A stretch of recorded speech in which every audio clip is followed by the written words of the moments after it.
శ్రీ గురుభ్యో నమః. వ్యాస విరచిత శ్రీమద్భాగవతంలో దశమ స్కందంలో నేడు మనం 54వ అధ్యాయం చెప్పుకుంటున్నాం. నేడు చెప్పుకోబోయే అంశంలో బలరాముడు రుక్మిణీదేవిని సాంత్వనపరచడం అనేటువంటి. ఎందుకంటే రుక్మిణీదేవి యొక్క సోదరుడైనటువంటి రుక్మికి శ్రీకృష్ణుడి వలన అవమానం జరిగింది. అసలైతే సంహరించబోయి రుక్మిణీదేవి యొక్క ప్రార్థనతో శ్రీకృష్ణ పరమాత్ముడు ప్రాణాలతో వదిలిపెట్టాడు రుక్మిణి. అయినా సరే ప్రాణాలతో వదిలిపెట్టినప్పటికీ కూడా శ్రీకృష్ణుడి పట్ల ఎంతో దుర్మార్గాన్ని ప్రయత్నించబోతున్నటువంటి ఆ రుక్మికి శుభ్రంగా అరగుండు గీసి గడ్డాలు మీసాలు వ్యత్యస్తంగా విరూపి చేసి వదిలిపెట్టాడు, అవమానించాడు. అది చూసి బలరాముడు మొదలైనటువంటి యాదవ ప్రముఖులు, ముఖ్యంగా బలరాముడు అటు కృష్ణుణ్ణి ఇటు రుక్మిణి దేవిని ఇద్దరిని కూడా శాంతపరుస్తున్నాడు. ఓ పెద్దరికంగా బాధ్యత తీసుకున్నటువంటి బలరాముడు శ్రీకృష్ణుని చిన్నగా మందలించి, ఇలా చేసేవేంటి నాయన, ఇలా మనం చేయవచ్చా? ఇది వధతో సమానం కదా, బంధువులకి ఆ విధమైనటువంటి దోషాన్ని మనం ఆపాదించవచ్చా అని చెప్పి కృష్ణుని మెల్లగా మందలించడం. ఇక్కడ రుక్మిణీదేవి మరదలు, కొత్తగా వచ్చినటువంటి మరదలు, ఆవిడ ఏ విధంగా బాధపడకుండాను నొప్పించకుండా మెల్లగా జాగ్రత్తగా ఆవిడ్ని ఓదారుస్తూ ధైర్యవచనాలు చెప్తున్నాడు బలరాముడు. ఎంతో చక్కగా ఆత్మతత్వాన్ని ఉపదేశిస్తున్నాడు ఇక్కడ బలరాముడు. ఆ వివరాలు నేటి శ్లోకాలలో మనం చెప్పుకుందాం. ముందుగా ప్రార్థన చేసుకుని ప్రారంభించుకుందాం. శుక్లాంబరధరం విష్ణుం శశివర్ణం చతుర్భుజం ప్రసన్నవదనం ఛాయేత్ సర్వవిఘ్నోపశాంతయే. వ్యాసం వసిష్ఠనప్తారం శక్తేః పౌత్రమకల్మషం పరాశరాత్మజం వందే సుతతాతం తపోనిధిం. వ్యాసాయ విష్ణురూపాయ వ్యాసరూపాయ విష్ణవే నమో వై బ్రహ్మనిధయే వాసిష్ఠాయ నమో నమః. నారాయణం నమస్కృత్య నరం చైవ నరోత్తమం దేవీం సరస్వతీం వ్యాసం తతో జయముదీరయేత్.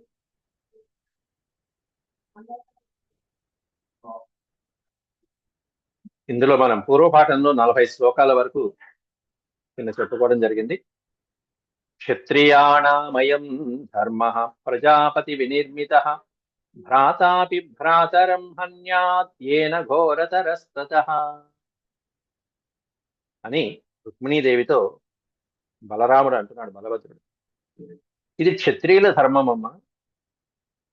ఎందుకంటే కీర్తి కోసమో లేకపోతే అధర్మం పట్ల ఉన్నాడనో ఏదో రకాలుగా కొన్ని రకాలుగా సోదరులు సోదరుల్ని లేకపోతే అధికారంలో ఉన్నటువంటి రాజు కుమారుల్ని కానీ తండ్రుల్ని కానీ బంధువుల్ని కానీ ఈ విధంగా ఘోరమైనటువంటి శిక్షలు విధించడం అనేటువంటిది క్షత్రియ ధర్మమే. ఇది నేను విధించింది కాదు, ప్రజాపతి వినిర్మిత, సాక్షాత్తు స్వయంగా బ్రహ్మదేవుడి విధించినటువంటి బాధ్యతలు అవన్నీ కూడా అని చెప్పి నిన్నట్టు చెప్పుకున్నాం.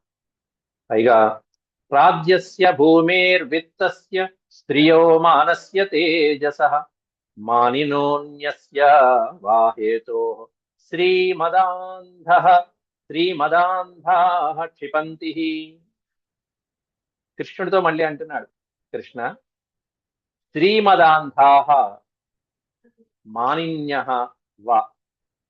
మానిన్యః అంటే స్వాభిమానం కలిగినటువంటి వాళ్ళు, విపరీతమైనటువంటి దురభిమానంతో ఉండేటువంటి వాళ్ళు కానీ లేకపోతే శ్రీ మదాంధాః ధనగర్వంతో ఉండేటువంటి వాళ్ళు కానీ, వాళ్ళు అట్లా విర్రవీగేటువంటి వాళ్ళు భూమి కోసం కానీ ఆస్తుల కోసం కానీ రాజ్యం కోసం కానీ మొదలైనటువంటి వాటి కోసం.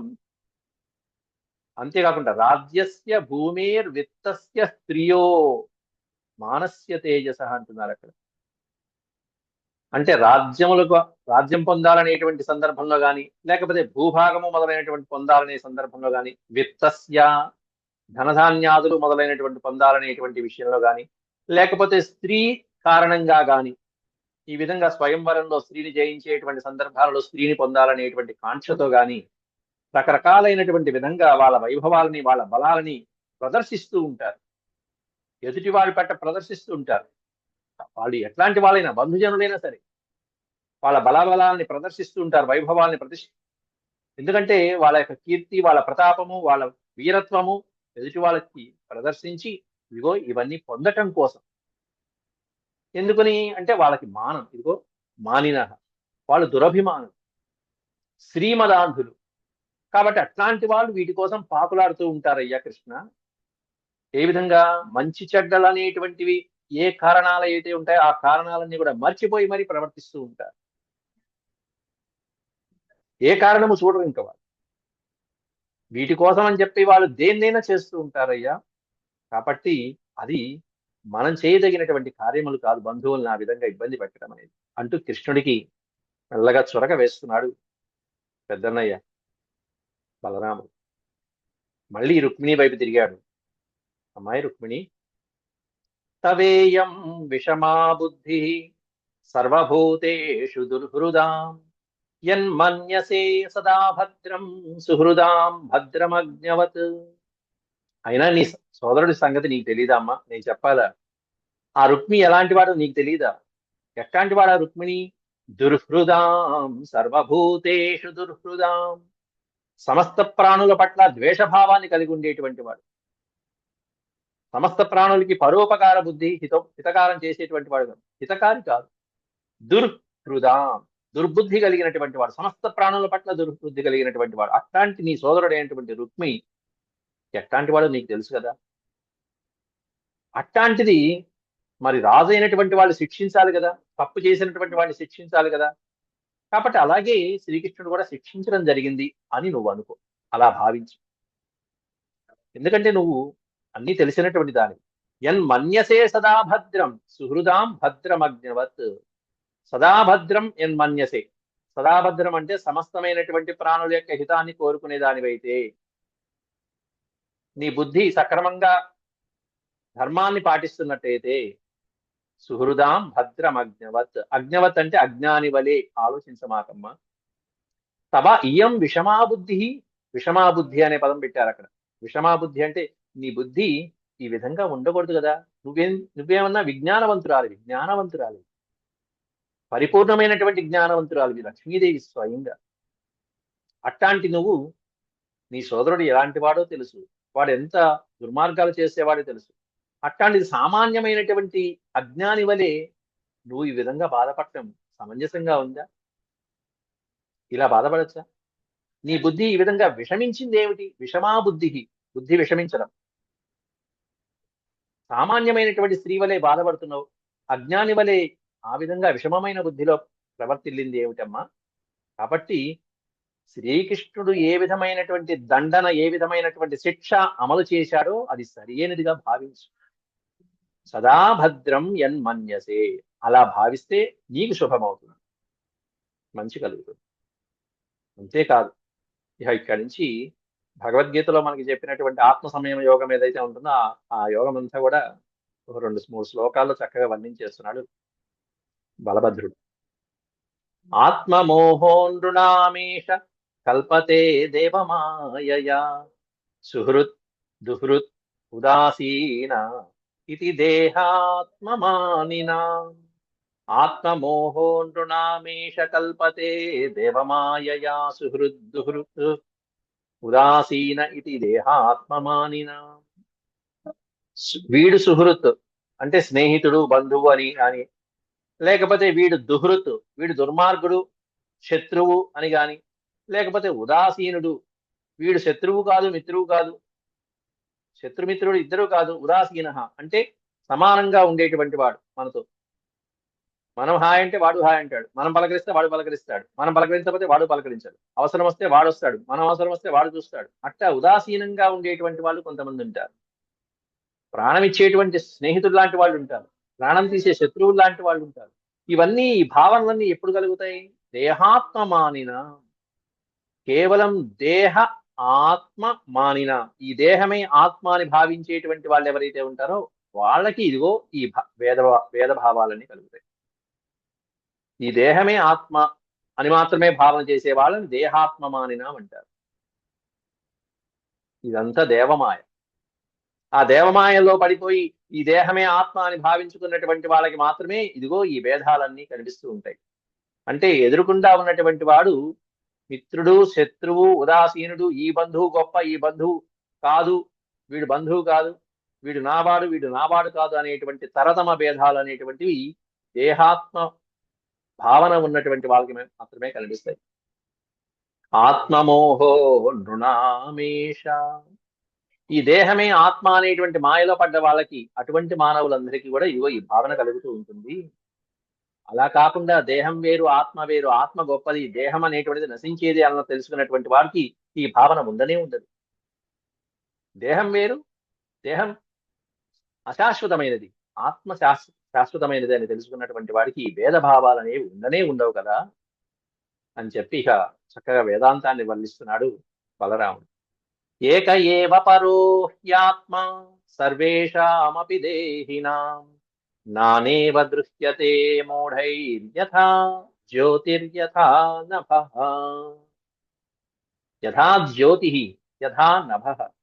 జ్యోతి అంటే ఇక్కడ సూర్యుడు, సూర్యుని యొక్క కాంతి. నభః అంటే ఆకాశం.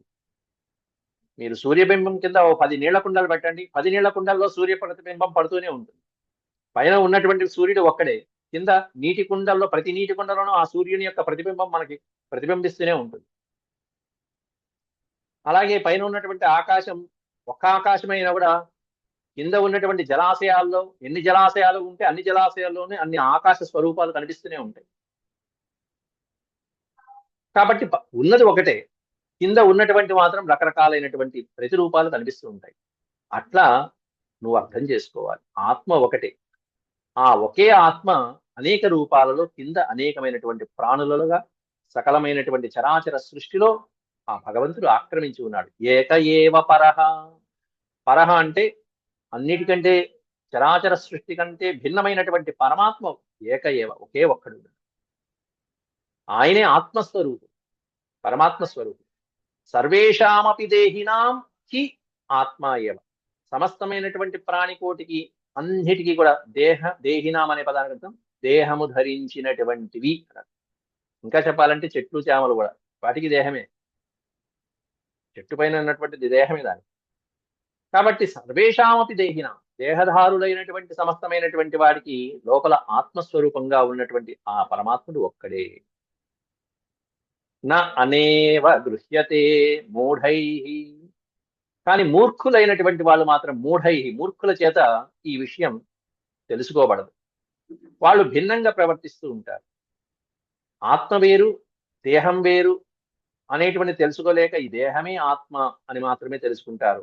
దేహం కంటే ఆత్మ గొప్పదనే విషయం తెలుసుకోలేరు. ఇదే సూర్యుడు కదా అనుకుంటాడు, పైన ఉన్నటువంటి సూర్యుడు అసలైనటువంటి ఈ ప్రతిబింబాలు అది కదా అనేటువంటి తెలుసుకునేటువంటి భ్రాంతి మూర్ఖుడైనటువంటి వాడికి ఉండదు. అట్లాంటి వాడు ఏమవుతాడు? సంసార జంజాటంలో పడిపోతాడు. అట్లాంటి దేహి దేహ ఆద్యంతవానేష ద్రవ్య ప్రాణ గుణాత్మక ఆత్మన్య విద్యయా క్లుప్త సంసారయతి దేహినా. దేహ ఆద్యంతవానేష, ఆది అంతము మొదలైనటువంటివి ఏవైతే ఉంటాయో అటువంటి ఆద్యంతాలు కలిగినటువంటివన్నీ, ఈ పంచభూతాలు పంచమహాప్రాణాలు వీటన్నీ ఏవైతే ఉంటాయో ఈ దేహము ఆది అంతము కలిగినటువంటిది ఈ దేహం.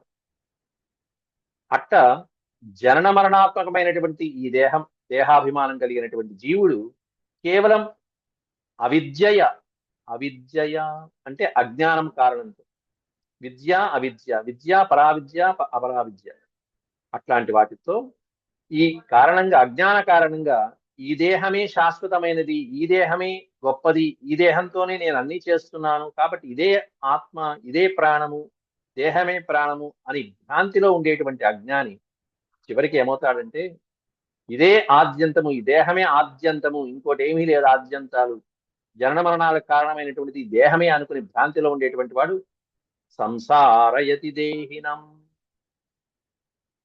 ఆత్మన్య విద్యయా క్లుప్త సంసారయతి దేహినాం. అట్లాంటి వాడు సంసారంలో సంసార చక్రంలో అలా భ్రమిస్తూనే ఉంటాడు, తిరుగుతూనే ఉంటాడు మళ్ళీ అని చెప్పి వర్ణిస్తూ, ఇట్లాంటి ఈ జ్ఞానమంతా నువ్వు కలిగిన దానివి కదా, నువ్వు ఇలాంటి అజ్ఞానంలో పడిపోయి ఇట్లా ఉన్నావేమిటమ్మా అని చెప్పి రుక్మిణీదేవికి బలరాముడు చెప్తాడు. ఎందుకంటే సామాన్యమైనటువంటి వాళ్ళలాగా ఆలోచించింది పాపం. అజ్ఞానజమగు శోకము అంటూ చక్కగా బలరాముడు ఏ విధంగా మాట్లాడాడు రుక్మిణీదేవితో అనేది చెప్తాడు పోతనమాల తెలుగు భాగవతంలో. అజ్ఞానజమగు శోకము విజ్ఞాన లోకనమున విజ్ఞాన విలోకమున, అజ్ఞానజమగు శోకము విజ్ఞాన విలోకనమున విడు విడువుము నీకు ప్రజ్ఞావతికింతగునే. నీలాంటి ప్రజ్ఞావంతులైనటువంటి వాళ్ళకి ఇలా బాధపడటమనేటువంటి తగునా అమ్మ? అజ్ఞానుల భంగి వగవ నంబోజముకి. అజ్ఞానుల వలె నువ్వు ఈ విధంగా అనేకమైనటువంటి శోకమోహాల్లో భ్రమిస్తూ ఉన్నావు, సుఖదుఖాలు అనుకుంటున్నావు. ఇదంతా దేనికి కారణం వచ్చింది అంటే కేవలం ఆత్మ.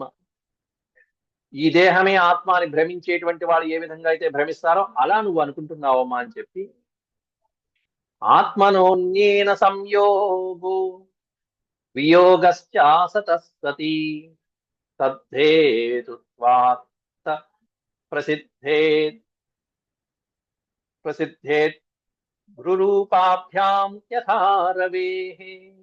ఆత్మనో అన్యోన్య సంయోగ. ఇది చాలా ముఖ్యమైనటువంటి శ్లోకంగా మనం గుర్తుపెట్టుకోవాల్సిన శ్లోకం. వేదాంతమంతా కూడా చక్కగా చూపించినటువంటి శ్లోకం ఈ 46వ శ్లోకం.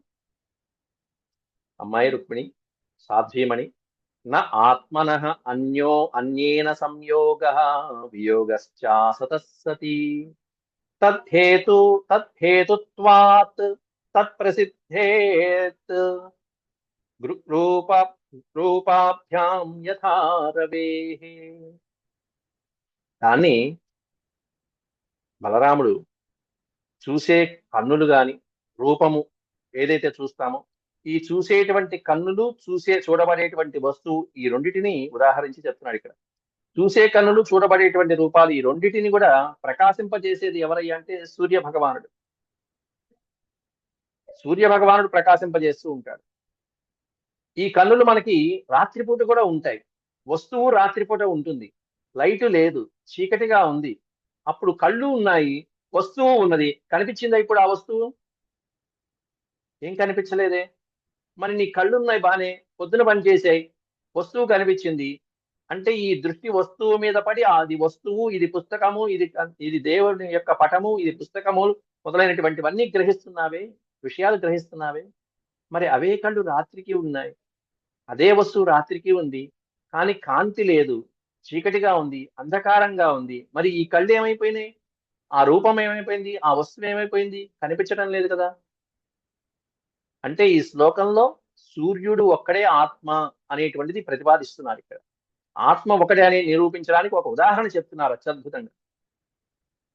అంతేగాని నా కన్నులే ఆత్మ, నా శరీరమే ఆత్మ, ఇదిగో ఈ విషయాలే ఆత్మ అని చెప్పి భ్రమించేటువంటిది మూర్ఖత్వాన్ని వదిలిపెట్టండి అని చెప్పడానికి అద్భుతమైనటువంటి ఉదాహరణలు ప్రతిపాదిస్తున్నారు ఈ శ్లోకంలో.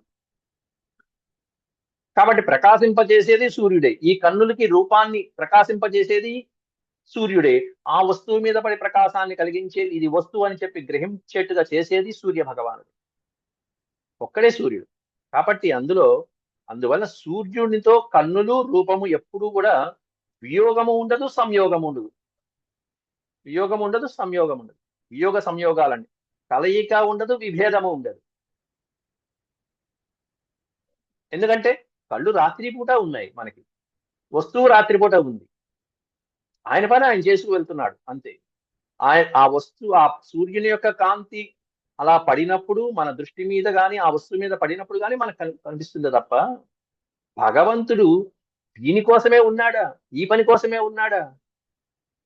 కాదు కదా. కాబట్టి వియోగ సంయోగాలు అనేటువంటి ఉండదు. నా ఆత్మనః అన్యేన సంయోగ వియోగశ్చ అన్నారు అక్కడ. అందుకే సంయోగ వియోగాలు అనేటువంటివి ఈ సూర్య భగవానుడికి ఏ వస్తువు మీద ఉండదు. దానికి ఉదాహరణగా చక్కగా ఎన్నో శ్లోకాల్లో సుభాషితాలు చెప్తూ ఉంటారు.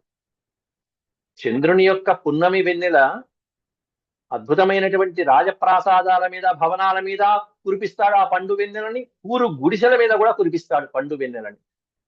ఆయనకి ఏమన్నా భేదం ఉంటుందా అండి? చంద్రుడి యొక్క వెన్నెలకి చంద్రుడి ఇగో ఈ భవనం మీదే కురిపించాలి వెన్నెల, ఇది పూరి గుడిసె, ఇక్కడ భవనం మీద వెన్నెల కురిపించకూడదు అనేటువంటి భేదభావాలు ఉంటాయా చంద్రుడికి, సూర్యుడికి? కాబట్టి ఎటువంటి ద్వేషము, అభిమానము, సంయోగము, వియోగం అనేటువంటిది ఆ గ్రహాలకి, ఆ భగవంతుడికి, ఆ ఆత్మస్వరూపులకి ఉండవు. అట్టా ఎటువంటి భేదము లేకుండా నిశ్చలంగా శాశ్వతంగా ఉండేదే ఆత్మ. అందువల్ల ఆ ఉదాహరణ తీసుకొస్తున్నారు. ఎటువంటి సంయోగ వియోగాలు, ఎటువంటి చలనము, ఈ విధమైనటువంటివి ఏవి లేనటువంటిది ఏదైతే ఉంటుందో అది ఆత్మ. కాబట్టి ఆ విధంగా జగత్తంతా కూడా అటువంటి ఆత్మ వలనే గోచరిస్తూ ఉంటుంది. ఆ ఆత్మ ప్రతి ప్రాణిలో ఉండేటువంటి ఆత్మే. ఈ ఆత్మ వల్ల ఇదిగో ఈ దేహం వచ్చింది. ఈ ఆత్మ లోపల ఉండటం వల్ల నేను చూడగలుగుతున్నాను. ఈ ఆత్మశక్తి గనక వెళ్ళిపోతే ఈ దేహం కాస్త శవమైపోతుంది అనేటువంటిది మనం తెలుసుకుంటూ ఉండాలి. ఈ ఆత్మ ఉన్నంత వరకే మనం హీరోలం, లేకపోతే తర్వాత జీరోలమే అంతే. కాబట్టి ఈ ఆత్మతత్వం తెలుసుకోవాలి. సూర్యుడు ఉన్నంత వరకే మనకు కనిపిస్తున్నాడు. సూర్యుడు లేనప్పుడు కళ్ళు ఉన్నాయి, కనిపించట్ల. వస్తువు ఉంది, సూర్యుడు కళ్ళు ఉన్నాయి, కానీ కనిపించట్ల. అలాగే ఆత్మ లోపల ఉన్నంత సేపే మనం హీరోలు. అది కనుక ఆత్మ బయటికి వెళ్ళిపోయిన తర్వాత శరీరము ఉంది, వస్తువు ఉంది, పని చేసిందా? ఏం పని చేయలేదు. అట్లా ఆ హేతువుతో, ఆ కారణంతో ఈ విధమైనటువంటివన్నీ యథారవే అనేటువంటిది ఉదాహరణగా చెప్పారు ఇక్కడ. అందుకే కాబట్టి అశాశ్వతములైనటువంటి పదార్థాలతో ఆత్మకి ఎటువంటి సంయోగ వియోగాలు ఉండవు. ఏ విధంగా అయితే రవి యొక్క దృష్టి పడినప్పుడు మనం చూడగలుగుతున్నామో, లేనప్పుడు రాత్రిపూట మనం చూడలేకపోతున్నామో, ఆ విధంగా ఆత్మ అనేటువంటిది, దాని వలన మనం ఈ విధంగా చరిస్తున్నాం, దాని ప్రభావంతోనే మనం ఉంటున్నామని చెప్పి వర్ణించారు ఈ శ్లోకంలో. తర్వాత 47వ శ్లోకంలో జన్మాదయస్తు దేహస్య విక్రియానాత్మన క్వచిత్ కళానామివ నైవేందోర్ నైవేందోర్ మృతిర్యస్య కుహూరివ. కుహు అనేటువంటిది అమావాస్యకి పేరు. కుహు అమావాస్య, శనివాలి అని అమావాస్యకి 2 అమావాస్యలు ఉంటాయి. కిందనే ఇచ్చారు చక్కగా. సా దృష్టేందు శనివాలి, సా నష్టేందు కళాకుహు అని చెప్పి వర్ణించారు. అమావాస్యల్లో చంద్రకళ గోరంతలాగా సన్నగా చంద్రకళ కనిపించింది అంటే అటువంటి అమావాస్యకి శనివాలి అని చెప్పి, చంద్రరేఖ కనిపించినటువంటి అమావాస్యకి కుహు అమావాస్య అని చెప్పి పేరు. ఇది అమరకోశంలో అమరసింహుడు రచించినటువంటి సంస్కృతం యొక్క డిక్షనరీ, అద్భుతమైనటువంటి అమరసింహుడు రాసిన అమరకోశంలో ఇచ్చినటువంటి శ్లోకం. కాబట్టి జన్మాదయస్తు అమావాస్యతో పోల్చారు ఇక్కడ. అమావాస్య ఆత్మ ఏమిటిది అంటే, ఈ రకరకాలైనటువంటి వికారాలు ఏవైతే ఉంటాయో ఆ వికారాలు ప్రతి ప్రాణికి ఉండేటువంటిది వృద్ధి, క్షయము మొదలైనటువంటివి. చంద్రుడి యొక్క కళలు ఏ విధంగా అయితే ఇటు అమావాస్య నుంచి పౌర్ణమికి అలా వృద్ధి అవటం, మళ్ళీ పౌర్ణమి నుంచి అమావాస్యకి అలా క్షయం అవటం ఎలా అయితే జరుగుతూ ఉంటాయో చంద్రుని యొక్క కళలు, అట్లా ఈ వృద్ధి క్షయాలు అనేటువంటి దేనికి ఉంటాయి? ఆత్మకు ఉంటాయి, దేహానికి ఉంటాయా? దేహానికి మాత్రమే ఉంటాయి. ఆత్మకి వృద్ధి క్షయాలనేటువంటి వికారాలు ఉండనే ఉండవు అని చెప్పడం ఈ శ్లోకం యొక్క ముఖ్యమైన ఉద్దేశం. జన్మాదయస్తు దేహస్య, మనం పుట్టినప్పటి నుంచి ఈ దేహానికి చూస్తూనే ఉన్నాం. చిన్నప్పుడు ఏ విధంగా శిశువుగా పుట్టాం, ఎలా ఎదిగాం, ఎలా పెరిగాం, ఎలా వృద్ధులైపోయాం, మళ్ళీ క్షీణదశ, క్షయం ఎలా వచ్చింది. విక్రియా నాత్మన క్వచిత్, అటువంటి ఈ వికారాలు అనేటువంటి వృద్ధి, క్షయము అనేటువంటి వికారాలు ఏవైతే ఉంటాయో, శరీరం అంటేనే అదండి. శరీరానికి వ్యుత్పత్తి ఏంటంటే శీర్యతే ఇది శరీర. మనకి శరీరం ఉంది అంటే, శరీరం మన ప్రాణం దేహానికి శరీరం అంటే శీర్యతే అంటే అలా క్షీణించిపోయి నశించిపోయేదాన్ని శీర్యతే, నశించిపోయేదాన్ని శరీరం అంటారు. ఈ వృద్ధిక్షయాలు అనేటువంటి కేవలం దేహస్య విక్రియ ఏవ నా ఆత్మన క్వచిత్, అంతేగాని ఆత్మకి ఎప్పుడూ ఉండవు. ఎప్పుడు ఆత్మకి ఈ వృద్ధిక్షయాలు ఉండవు. ఇవన్నీ కూడా మనం ఆత్మ సంయమ యోగంలో ఆ పరమాత్ముడు చెప్పినటువంటి గీతోపదేశంలో మనం చూసుకుంటే ఎన్నో ఎన్నో శ్లోకాలు, దీన్ని ఎన్నో చెప్పుకోవచ్చు, ఉదాహరించుకోవచ్చు. దానికి ఉదాహరణగా 2వ పాదంలో కళానామివ నైవేందోర్ మృతిర్హస్య కుహూరివ అని చెప్పారు. ఎలా అంటే చంద్రుని యొక్క కళలు ఏ విధంగా అయితే వృద్ధిక్షయాలు ఉంటూ ఉంటాయో, నైవ ఇందోహ్, ఇందు అంటే చంద్రుడు. ఆ చంద్రుని యొక్క కళలు అనేటువంటివి ఈ విధంగా వృద్ధిక్షయాలు ఎలా అయితే ఉంటాయో, ఆ వృద్ధిక్షయాలు ఉన్నప్పుడు దాన్ని కుహు అమావాస్య, ఏదైతే చంద్రకళ కనిపించదో, కనిపించినటువంటి అమావాస్య కుహూరివ, కనిపించిన అమావాస్య వలి అలా నాశనమైపోతుంది దేహం, ఏమీ కనిపించదు. దేహం అనేటువంటిది ఆ విధంగా నాశనం అయిపోతుంది, ఏమీ కనిపించదు తర్వాత. కానీ ఎప్పటికీ ఉండేటువంటి వాడు ఎవరు అంటే ఒకే ఒక్కడు ఆత్మస్వరూపం. అయితే అదేమిటంటే అమావాస్య రోజు చంద్రుడు కనిపించలేదు కదా, అసలు కనిపించలేదు కాబట్టి చంద్రుడు లేడు అంటారా? చంద్రగ్రహణం వచ్చింది, చంద్రుడు గ్రహణం లాగా రాహు మింగేశాడు, ఇక చంద్రుడు లేడు అంటారా? అనలేం కదా. సూర్యుడు రాత్రిపూట కనిపించడం లేదు, సూర్యుడు లేడండి, అసలు లేడంటారా? లేకపోతే మీకు కనిపించడం లేదనుకోవాలి. మనకు కనిపించడం లేదు. అమావాస్య రోజు చంద్రుడు కనిపించలేదు. ఎలా అంటే కుహు అమావాస్యలాగా చంద్రుడు కనిపించలేదు. కనిపించినప్పుడు నీవు చూడలేకపోతున్నావా? చంద్రుడు అసలు లేడా? అసలంటూ ఉన్నాడుగా. చంద్రుడు ఉన్నాడు, కానీ నువ్వు చూడలేకపోతున్నావు. అట్లా చంద్ర సూర్యాదులు ఎప్పుడు కూడా ఒక్కడే, ఎప్పుడు ఉంటూ ఉంటారు, కానీ మనం చూడలేకపోతున్నాం ఈ దేహ భ్రాంతి వల్ల. ఈ దేహమే ఆత్మ అని తెలుసుకున్నటువంటి వాడు ఓ చంద్రుడు కనిపిస్తేనే ఉన్నాడు, కనిపించకపోతే లేడు, ఇక చంద్రుడే లేడు అనుకోవటం అనేటువంటిది భ్రాంతి. ఇట్లా ఇక్కడ కూడా కుహు అమావాస్య రోజున చంద్రుడు లేడు అనుకుంటూ ఉంటారు అజ్ఞానులైనటువంటి వాళ్ళు, కానీ చంద్రుడు ఉంటాడు. అలాగే ఈ శరీరం నశించినప్పటికీ కూడా ఆత్మ అనేటువంటిది ఎప్పటికీ ఎల్లప్పటికీ ఉంటూనే ఉంటుంది. ఆత్మ మాత్రం నశించదు. అలా నశించి భ్రమపడేటువంటి వాడు అజ్ఞాని. కాబట్టి ఇవన్నీ ఎందుకు చెప్తున్నాడు రుక్మిణీదేవికి? ఇలా నీ సోదరుడైనటువంటి వాళ్ళు కానీ నీ బంధువులు కానీ మరణించినా కూడా ఇది శాశ్వతం కాదమ్మా, ఆత్మ శాశ్వతం. భగవంతుడు అనేటువంటి వాడు ఎవరికి ఏ విధంగా ఇవ్వాలో ఆ విధమైనటువంటి ఇస్తూ ఉంటాడు.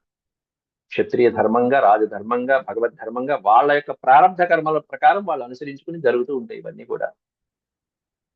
ఎలా అయితే నిద్రలో, కలలో మనం ఏవైతే కలగంటామో వాటికి సంబంధించినటువంటి అంశాల మీద కూడా ఒక ఉదాహరణ తీసుకొస్తున్నాడు తర్వాత శ్లోకంలో. యథా శయ్యాన ఆత్మానం విషయాన్ ఫలమేవ చ అనుభుంక్తే అప్యసత్యర్థే తథాప్నోత్యబుధో భవం. యథా శయ్యానం, నిద్రపోతున్నాడు, చక్కగా హాయిగా నిద్రిస్తున్నావు, నిద్రలో కళ్ళలోకి వచ్చాయి, అనేకమైనటువంటి కళలు వచ్చాయి. ఆ కళలో వచ్చినటువంటి అనేకమైనటువంటి విషయాలు కానీ, వస్తువులు కానీ, సుఖాలు కానీ, దుఃఖాలు కానీ, వీటన్నిటినీ కూడా ఎవరు అనుభవిస్తున్నారు? పడుకున్నా ఉన్నాను, నేనేం అనుభవించట్లేదు, లోపల ఉన్నటువంటి నా ఆత్మ అనుభవిస్తుంది అనుకుంటే అది తప్పు. దాన్ని భ్రమ అంటారు, దాన్ని మూర్ఖత్వం అంటారు. ఆత్మానం విషయాన్ ఫలమేవచ అని నువ్వు అనుకోవడం తప్పు. ఆ కళ్ళలోకి వచ్చినటువంటి సుఖాలు, దుఃఖాలు, భయాలు, భ్రాంతులు ఇవన్నీ కూడా లోపల ఆత్మ అనుభవిస్తుందని నువ్వు అనుకుంటే తప్పది, అది భ్రాంతి. ఆత్మకు అసలు ఏముండదు. నీ దేహానికి, నీ శరీరానికి, నీ ఆలోచనలకి ఉంటుంది, నీ మనసుకు ఉంటుంది.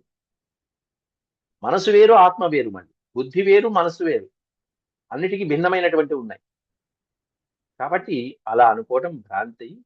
అనుభుంక్యేపి, అనుభుంక్తే అపి అసత్యర్థే, సత్యము కాదని అసత్యర్థే తథా ఆప్నోత్యబుధో భవం. అబుధ, బుధ అంటే పండితుడు, అబుధ అనే పదానికంటే మూర్ఖుడు, మూర్ఖుడైనటువంటి వాడు అనేటువంటి వాడు మాత్రమే ఈ విషయాలన్నీ కూడా ఆత్మకి పడుతున్నాయి, నాకు కాదు, నా దేహానికి కాదు అనుకుంటూ ఉంటాడట.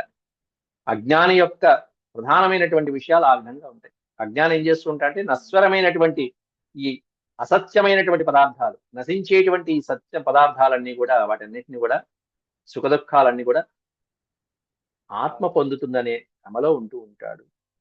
దానివల్ల సంసారం అనేటువంటి భవబంధాల్లో చిక్కుకుంటూ ఉంటాడు కూడా. మూర్ఖుల యొక్క లక్షణం కాబట్టి ఆ విధంగా ఉంటుంది అని చెప్పి వర్ణిస్తూ, అమ్మాయి తస్మాత్ అజ్ఞానజం శోకం, ఈ అజ్ఞానజం శోకం అనేటువంటి పదం ఇందాక చక్కగా తెలుగులో పోతన గారు కూడా అదే వాడారు. చక్కగా ఏమని వాడారు? అజ్ఞానజమగు శోకము అనే పదం పెట్టారు. సంస్కృతంలో ఏ పదం అయితే ఉందో అదే పదం పెట్టారు. అజ్ఞానజమైనటువంటి శోకం. అజ్ఞానజం అంటే అజ్ఞానము నుండి పుట్టినటువంటి. తస్మాత్ అజ్ఞానజం శోకం ఆత్మశోష విమోహనం తత్వజ్ఞానేన నిహృత్య స్వస్థాభవ శుచిస్మితే. హే శుచిస్మితే, చక్కటి నవ్వు కలిగినటువంటి ఓ అమ్మాయి రుక్మిణీదేవి, స్వస్థాభవ. స్వస్థ అంటే మనసు సాంత్వన పరుచుకోమని చెప్పడం. శాంతపడమ్మాయి, ఆరోగ్యంగా మనసు కుదుటపరచుకో. నీ సోదరుడికి ఈ విధంగా జరిగిందని చెప్పి మనసులో నా సోదరుడి పట్ల, కృష్ణ పరమాత్ముడి పట్ల ఈ విధంగా కినుక వహించ మాకు, మనసులో ఏం పెట్టుకో మాకు ముందు ముందు. ఇదంతా దేని వల్ల వచ్చింది ఈ శోకం నీకు? అజ్ఞానజం శోకం. నీలో ఉన్నటువంటి అజ్ఞాన కారణంగా ఈ విధంగా బాధపడ్డావు. నిజంగా జ్ఞానవంతురాలువైతే బాధపడేదాని కాదు. అంటే రుక్మిణీదేవి అంతటి ఆవిడ కూడా లక్ష్మీదేవి స్వరూపమైనప్పటికీ కూడా సోదరుడికి కొంచెం ఈ విధంగా అయితేనే విలవెల్లాడిపోయిందని మనం అర్థం చేసుకోవాలి. ఇంకా సామాన్య పరిస్థితులు ఏం చెప్పాలి? అజ్ఞానజం శోకం ఆత్మశోష విమోహన. ఆత్మశోషం అది. అంటే మనఃపరితాపాన్ని కలిగించేటువంటిది ఆ శోకం ఏదైతే ఉంటుందో, ఆత్మ దేహము ఈ రెండింటికి మధ్యలో ఉన్నటువంటి వ్యత్యాసం తెలియక కొద్దిగా ఉన్నటువంటి ఆ అనుమానంతో నీకు కలిగినటువంటి శోకం అది. ఈ శోష అనొచ్చు, శోకం అనొచ్చు. ఆత్మశోక విమోహనం. ఆ శోకంలో పడిపోయావు, ఆ శోషంలో పడిపోయావు, మనసు సృష్టించిపోయింది. కానీ ఆలోచించి చూస్తే తత్వజ్ఞానేన నికృత్య స్వస్థాభవ శుచిస్మితే.